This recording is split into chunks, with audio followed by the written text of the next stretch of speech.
गांव का नाम था रहमतपुर। एक छोटा सा शांत और सादा जीवन जीने वाला गांव, जहां लोग मेहनत मजदूरी करके अपनी रोजी रोटी कमाते थे। पर इन दिनों रहमतपुर के हालात कुछ और ही थे। वहां का हर आदमी डरा सहमा रहता था। न कोई खुलेआम खेतों में जाता, न ही बच्चे बाहर खेलते। वजह थी एक खूंखार शेर, जिसने पूरे गांव को डर के साए में जीने पर मजबूर कर दिया था। वो शेर न जाने कहां से आया था, लेकिन जब से आया था उसने गांव के कई मवेशियों को अपना निवाला बना लिया था।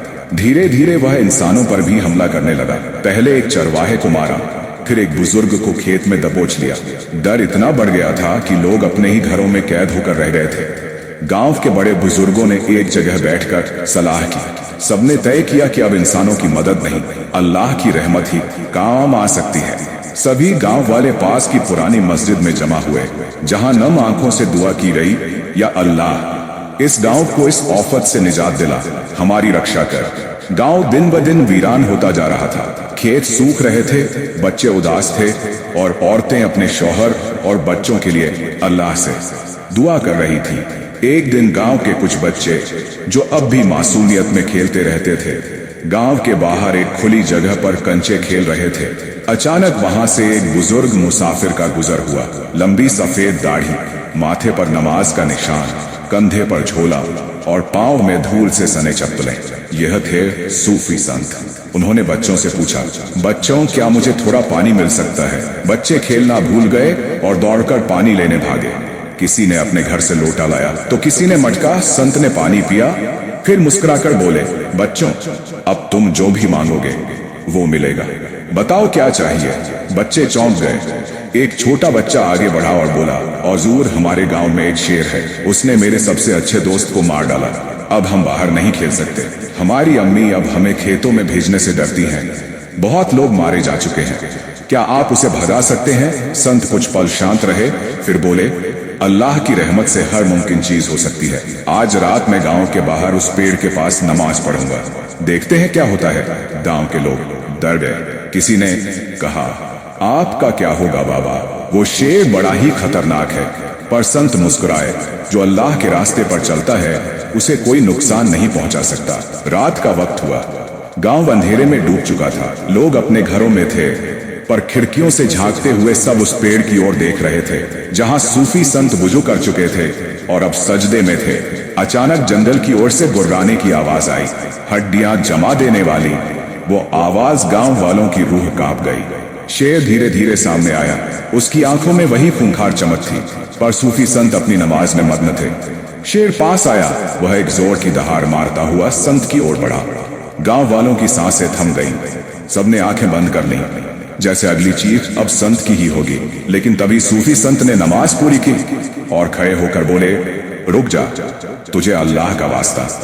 शेर वहीं थम गया। उसकी आंखें अब भी चमक रही थीं, पर उसके पांव रुक गए। संत ने फिर कुरान की तिलावत शुरू कर दी। सूरह रहमान की आयतें फिजा में गूंजने लगी। शेर अब दहाड़ नहीं रहा था, बल्कि बैठ गया था, जैसे कोई बच्चा गुरु के सामने बैठता है। गांव वाले हैरान थे।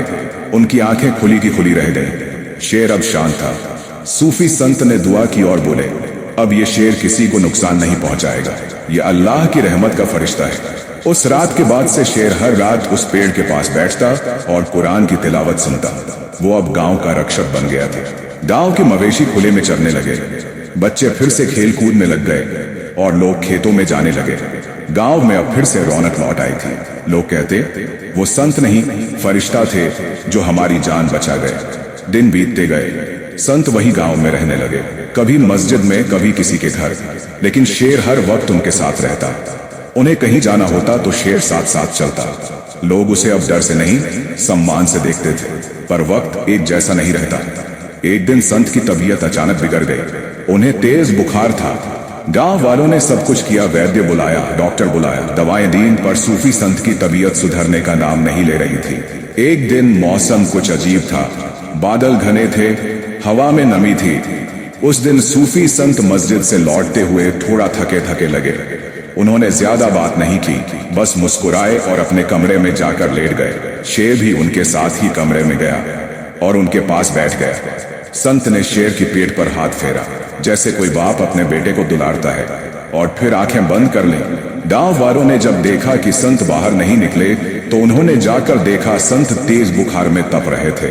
गांव में सबसे तेज आदमी को शहर भेजा गया डॉक्टर लाने के लिए। गांव की औरतें दुआ पढ़ने लगी, बच्चे चुप हो गए। शेर बेचैनी से कभी कमरे में घूमता, कभी संत की ओर देखता। डॉक्टर आया, दवा दी, इंजेक्शन लगाया, लेकिन संत की तबीयत और बिगड़ती चली गई। रात गहराती रही और गांव पर खामोशी छा गई।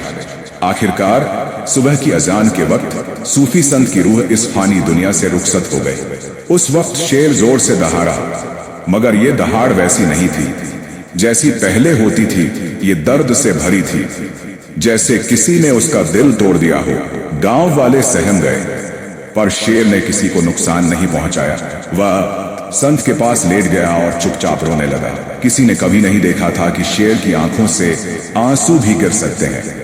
जब जनाजा तैयार हुआ तो पूरा गांव जमा हुआ। बच्चे, बूढ़े, जवान, औरतें, हर कोई आंखों में आंसू लिए खड़ा था।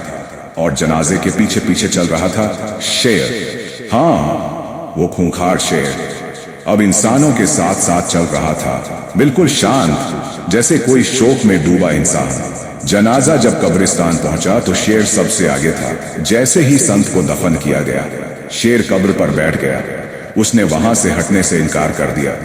लोगों ने कोशिश की, खाना रखा, पानी रखा, लेकिन शेर ने कुछ नहीं खाया। वो बस बैठा रहा, आंखें बंद किए।